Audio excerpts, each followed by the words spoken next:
जय श्री कृष्णा। राधे राधे। वैसाख का पवित्र महीना चल रहा है। वैसाख महीने में आज हम सुनेंगे कल्प वृक्ष की कहानी। एक गांव में दो बहनें रहती थी। एक का नाम था ग्यारसी और एक का नाम था अमावसी बाई। ग्यारसी बाई गरीब थी और अमावसी बाई अमीर थी। एक बार दोनों के भतीजों की शादी हुई। भाभी ने दोनों को लेने के लिए भेजा। ग्यारसी व अमावसी दोनों पियर आ गई। अमावसी अमीर थी तो अच्छे अच्छे नए वस्त्र पहनकर आई, लेकिन ग्यारसी गरीब थी तो ग्यारसी फटे पुराने कपड़े पहनकर आई।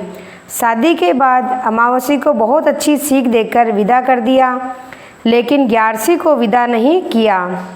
जब ग्यारसी ने भाई से विदाई मांगी तो भाई ने भाभी के मायरे का वेश पड़ा हुआ था वो ग्यारसी को देकर विदा कर दिया। ग्यारसी पुराने कपड़े वहीं छोड़कर नया वेश पहनकर चली गई। भाभी ने आकर पूछा कि मेरा वेश कहाँ है, तो भाई ने कहा कि ग्यारसी को देकर विदा किया है। भाभी ने गुस्से में ग्यारसी के पीछे गई और रास्ते में ही उसे रोक लिया और कहा कि भाई साहब, ग्यारसी भाई साहब, मेरा तो ये मेरे पियर का वेश है, वापस मुझे दे दो।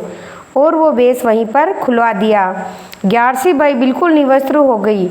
अब वह एक कल्प वृक्ष था। कल्प वृक्ष की खोल में जाकर छुप गई एवं अपने आप पर रोने लगी। उधर से शिव पार्वती जी निकले तो उनको रोने की आवाज़ सुनी। आवाज़ सुनकर पार्वती जी बोले कि कल्प वृक्ष में कौन है। जाकर देखा। ग्यारसी का दुख सुनकर उसे अपनी चुंदड़ पार्वती जी ने दे दी और उसको 5 सोने की मोहरें भी दी।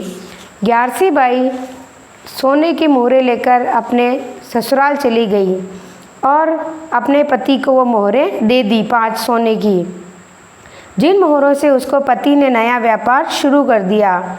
उनका व्यापार दिन दुगना रात चौगुना बढ़ने लगा और उधर भाई बाबू के खाने के फाके पड़ने लगे। भाई भाभी धीरे धीरे गरीब हो गए। एक दिन भाभी ने भाई से कहा कि चलो अमावसी बाई के यहाँ चलते हैं। दोनों जने अपनी बड़ी ननद अमावसी के यहाँ गए। 2-4 दिन तो अमावसी ने कुछ नहीं कहा, लेकिन बाद में वो अपने भाई भौजाई से कहा कि ज़्यादा दिन मैं अब आपको नहीं रख सकती हूँ, तो अब आप अपने घर जाओ। रास्ते में भाई ने कहा कि अब अपन ग्यारसी के यहाँ चलते हैं। भाभी ने कहा कि वह खुद गरीब है तो हमारा बोझ कैसे उठाएगी। भाई ने कहा कि कोई बात नहीं, नहीं उठाएगी तो केवल अपनी बहन से मिलकर ना तो हो जाएगा, अपन मिलके निकल जाएंगे। ग्यारसी के यहाँ पहुँचे तो ग्यारसी उनको देखकर बहुत खुश हो गई। दोनों की बहुत आओ भगत की। अपने भाई भौजाई के लिए अच्छे अच्छे पकवान बनाए, बहुत ठाट बाट से उनकी आओ भगत की। भाई ने सारा हालचाल बताया अपना, तो ग्यारसी बाई बोली कि आप दोनों यहाँ जब तक आपका जी चाहे यहाँ रहो। भाई को बहनोई के साथ कारोबार में लगा दिया और भाई ने वहाँ से खूब धन कमाया। भाभी ग्यारसी बहन के पाँव में गिर गई और माफ़ी मांगने लगी। ग्यारसी ने भी भाभी को माफ़ कर दिया और कहा कि यह सब पुण्य प्रताप मेरे वैसाख करने के हैं और कल्प वृक्ष की माया है। कभी किसी को गरीब या अमीर समझकर उसका सम्मान अपमान नहीं करना चाहिए। अमीर गरीब को सबको बराबर मानना चाहिए।